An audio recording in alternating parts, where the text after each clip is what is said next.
Bak bu faşistane bir yaklaşımdır. Yani buradaki en sıradan vatandaşa bile giderseniz yani Kürt Kürttür, Türk Türktür, Zaza Zazadır.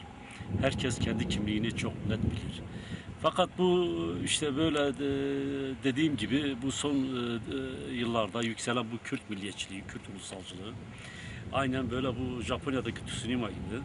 Yani buradaki tüm halkları, tüm kimlikleri, tüm dilleri içine alarak büyümeye çalışıyor. Aslında bu çok yanlış bir tutumdur. Yani burada çarşıda Çermi çarşısını gezerseniz kime sorarsanız Zazayım der, Kürt Kürtüm der, Türk Türküm der. Yani ben şimdi size giderim kapı kapı burada kim Zazadır, kim Kürttür, kim Türktür hepsini sayabilirim. Herkesin kimliği nettir. Herkes kendi. O zaman şunu diyebilir miyiz? Yani şimdi net Zazaca Kürtçenin lehçesi değildir. Bu bir mi? Doğru mu değil mi? Ya Zazaca Kürtçe şimdi bunun zaten bırak biz vatandaşlar bazında akademik çalışma yapan insanların bile bilim insanlarının bile birçoğunun vardığı sonuçtur. Lehçe bugün bir Dersim Zazacasıyla bir Çermik Zazacası ya bir Süverek Zazacasıyla bir Elazığ Zazacası. Yani sen bunlara lehçe diyebilirsin. Yani birbirlerinin arasındaki lehçe. Yani biri gel git beşo diyor, biri herevere diyor. Yani bırak bile ama birbirine iç içe yaşamış, yan yana yaşamış iki toplum. Yani o kadar birbirine yabancı olmayan iki toplum. Yani o birbirini o kadar dışlamayan bir toplum. Onun için yani bu son dönemlerde öyle özellikle bu Türkiye'deki bu sosyalist hareketlerin gelişmesiyle işte bunların gelişmesiyle birlikte ortaya çıkan Kürt ulusal hareketi, Kürt ulusal bilinci bu Zazalarda kapsadı. Şimdi niçin? Zazalar siyasi olarak çok biraz geri kaldılar. Geri kalışları da biliyorsunuz Cumhuriyet döneminde tüm isyanlar Zazalar tarafından gerçekleştirildi. Şahsiyet isyanı olsun, Dersim isyanı olsun, Koçgiri isyanı olsun. Burada Zaza önderlerinin hepsi ya dar ağacına ya kuşuna dizildi. Yani Zazalar başsız kaldı.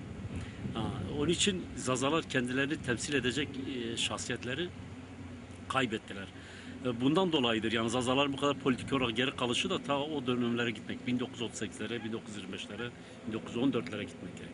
Yani o dönemlerde gördüğü katliamlardan dolayı. Evet. Yani kendi o dönemlerdeki diyelim önderler, toplum önderleri, kanaat önderleri kimlerdi? Genelde din adamlarıydı. Aşiret reisleriydi. Bugün Dersim'de tüm aşiret reislerin başına gelenler zaten belli.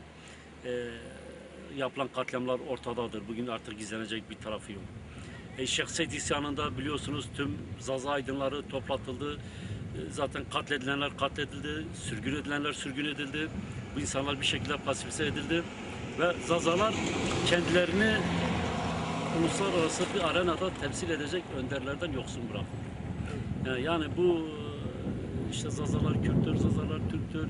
Yani bütün bunlara böyle karşı koyacak, karşı cevap verecek şahsiyetler de ortadan kaldırıldı. Yani onun içindir bugünkü yaşadığımız sıkıntılar da o günlerden kaynaklı. Evet. Yani şimdi o zaman diğer toparlayacak olursak ben ondan sonra konuşmamı yapacağım. Yani biz Zazalar kesinlikle ne Türküz ne Kürdüz. Bunu diyebiliyor muyuz? Ya bunu kesinlikle, bunu yıllardır haykırıyoruz. Yani biz Zazalar kimliğimizde netiz. Bugün dilimiz Zazacadır. Coğrafyamız zaten bellidir. Şu gördüğünüz, şuradan böyle Mustafa Arkaç gösterse kaplıcalar vardır. İlerisine giderseniz bir tane Zaza köyü bulamazsınız. Şu tarafa geçerseniz Çermik tam sınırdadır. Komple ta Adıyaman'a kadar Zaza bölgesidir. Evet. Yani bu bile bazı şeyleri ispatlamaya yetiyor. Evet. Neyse teşekkür ederim. Arkadaşlar. Biz de size teşekkür ederiz buraya geldiğiniz için. Şimdi sağ olun, sağ olun. Şimdi arkadaşlar ben dün akşam geç saatte buraya geldim. Dolayısıyla sağ olsun Zaza Mustafa'nın evinde misafir oldum. Dolayısıyla müzeyi gezdik. Ondan sonra bazı çekimler yaptık. Özellikle bu sabahtan beri biz kalktık bizim bu Çermi'nin içerisinde insanlarımızı gittik gördük, konuştuk. Hiç ayrım gayrım yapmadan birkaç tane esnafla görüştüm. Ondan sonra çünkü burada nüfusun %95'i Zaza. Dolayısıyla bunlar hepsi ana dilini Zazaca konuşuyorlar. Ve ben aynen arkadaşa sorduğum soruyu onlara da sordum. Çünkü dedim siz Zaza mısınız, Kürt müsünüz? Dedi biz Zazayız. Kürtlükle bir alakamız var. Yok dedim. Bizim kesinlikle Kürtlükle alakamız yok. Biz ne Kürdüz ne Kürtçenin lehçesiyiz ne de Türküz. Ne biz, yani söyledikleri net şu. Biz ne Türk'üz ne Kürdüz. Bunu söylüyorlar. Dolayısıyla bu anlamda şimdi bize şunu diyorlar. Diyorlar ki biz Kürtçenin lehçesini konuşuyormuşuz. Biz Kürtmüşüz, biz Türkmüşüz. Bunların hepsi yalan arkadaşlar. Bu anlamda artık ak koyunla kara koyun artık ortaya çıkması lazım. Dedikleri gibi yani bu Çermik, Osuta, Adıyaman, Kahta, Adıyaman bilmem nereye kadar, Gerger'e kadar Zazaların yaşadığı bölgedir. Ondan sonra Elazığ, Palo, Bingöl, Erzincan'da birçok ana dilimizi konuşan, Zazaca konuşan yerlerimiz mevcuttur. Dersim'in birçok kazalarında Zazaca konuşan insanlarımız mevcuttur. Onun yanında bizim Kürtçe konuşan kardeşlerimiz de mevcut. Onun yanında Türkmence konuşan, Türkmen olup da Türkçe konuşan Türk kardeşlerimiz de mevcut. Ama biz şunları anlatırken biz etnik milliyetçiliğe yanaşmıyoruz. Biz etnik milliyetçiliği savunmuyoruz. Ama birileri bizim adımıza gömlek dikiyorsa, birileri bizim adımıza pantolon dikiyorsa, kesiyorsa, zorla da bize bunu giydiriyorlarsa kusura bakmayın. Biz bu pantolonu giymeyeceğiz. Biz bu pantolonu giymediğimiz gibi o gömleği de giymeyeceğiz. Bizi götürüp ne Türk yapmaya hakkınız var ne de götürüp Kürt yapmaya hakkımız var.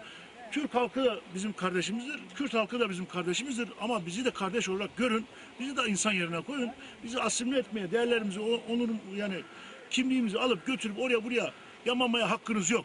Sonra dolayısıyla buradaki arkadaşlara, insanlarımıza sordum, buradaki Zazalar da aynen bizim büyüklerimiz gibi şunu diyor, biz Horasan'dan gelmeyiz.